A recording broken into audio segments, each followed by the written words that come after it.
वो वक्त जब धरती पर कोई भाषा नहीं थी, ना कपड़े ना मकान, फिर भी इंसान जिंदा था, सोचता था और धरती को समझ रहा था।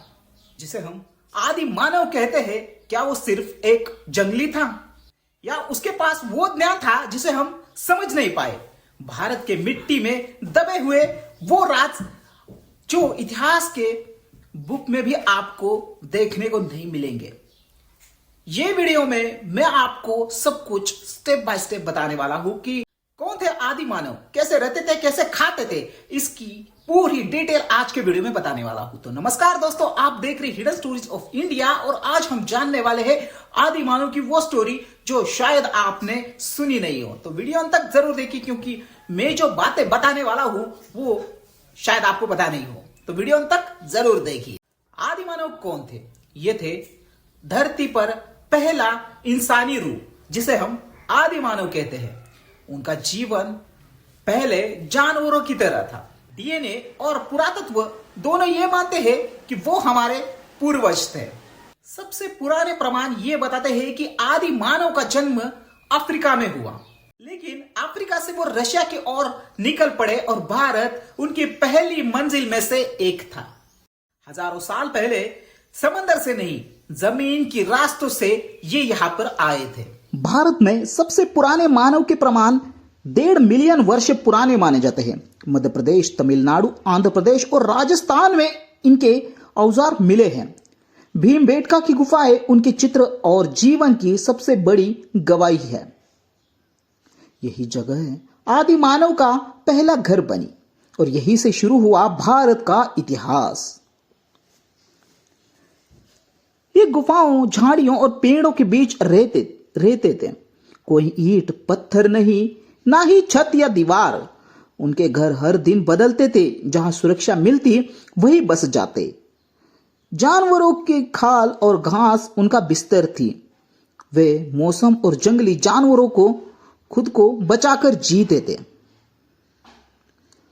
शुरुआत में कुछ भी नहीं पहनते थे। बाद में जानवरों की खाल, पत्ते और पेड़ की छाल से कपड़े बनाने लगे। फैशन नहीं, जरूरत ही उनका पहनावा तय करती थी। कुछ चित्रों में कमर के नीचे पत्तों का खाल का उपयोग दिखाया गया है। शर्म का नहीं बल्कि सुरक्षा का मामला था। ये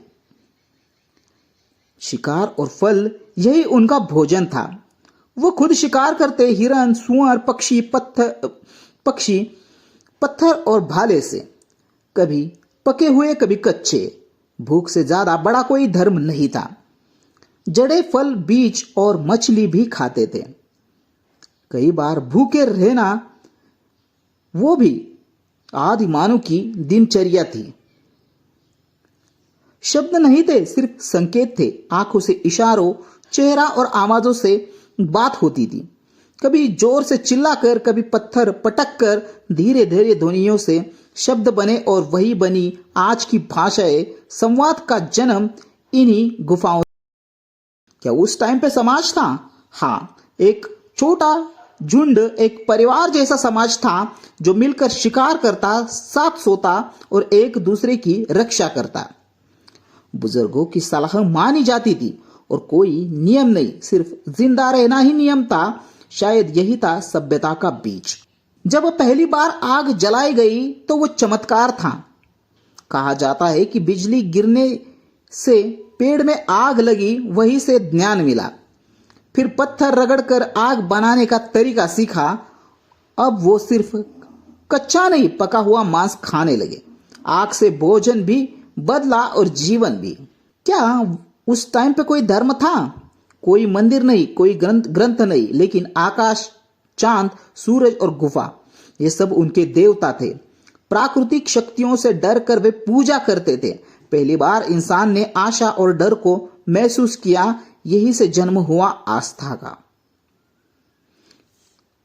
क्या उस टाइम पे कोई कला थी? भीमबेटका की गुफाओं में आज भी उनके बनाए चित्र है। जानवर, शिकार, नृत्य, सब कुछ रंगों से दीवारों पर बिना भाषा के उन्होंने कला से बात की। ये दुनिया की सबसे प्राचीन कला कही जाती है। शायद यही से पेंटिंग, डांस और थिएटर की शुरुआत हुई।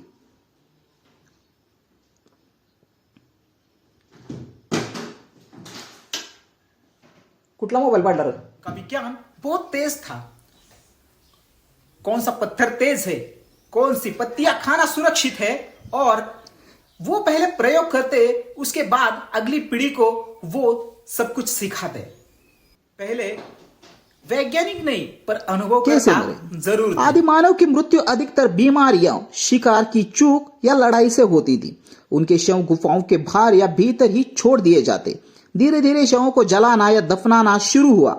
मृत्यु के साथ भी उनका पहला संस्कार छूटने लगा। आपको लग रहा हो कहां मिले सबूत? भारत में भीमबेटका मध्य प्रदेश, अत्तिरम पक्कम तमिलनाडु, बेलन घाटी उत्तर प्रदेश, शोरनूर केरल और राजस्थान में यहां उनके औजार, चित्र और हड्डियां मिली है।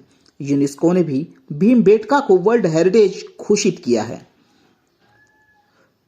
यहां 500 से अधिक भीमबेटका में 500 से अधिक गुफाएं और हजारों साल पुराने चित्र जो बताते हैं इंसान नाचता था, त्योहार मनाता था और शिकार करता था। भीमबेटका में एक चित्र में 29 लोग एक साथ नाचते दिखाए गए हैं। ये चित्र 30,000 साल पुराना है। आदि मानव के पास तकनीक नहीं थी, पर उनकी जिज्ञासा, साहस और सहनशीलता आज से कई ज्यादा थी। आज हम मोबाइल और इंटरनेट के सहारे हैं, वो सिर्फ पत्थर और आग से दुनिया जीते थे। उनका जीवन कठिन था, पर वो हमेशा प्रकृति के साथ तालमेल में रहते थे। ना प्रदूषण, ना लालच, सिर्फ जरूरत भर जीना जानते थे। उनकी सादगी और शक्ति आज भी प्रेरणा है। शायद हम विकसित है, पर वो ज्यादा समझदार थे।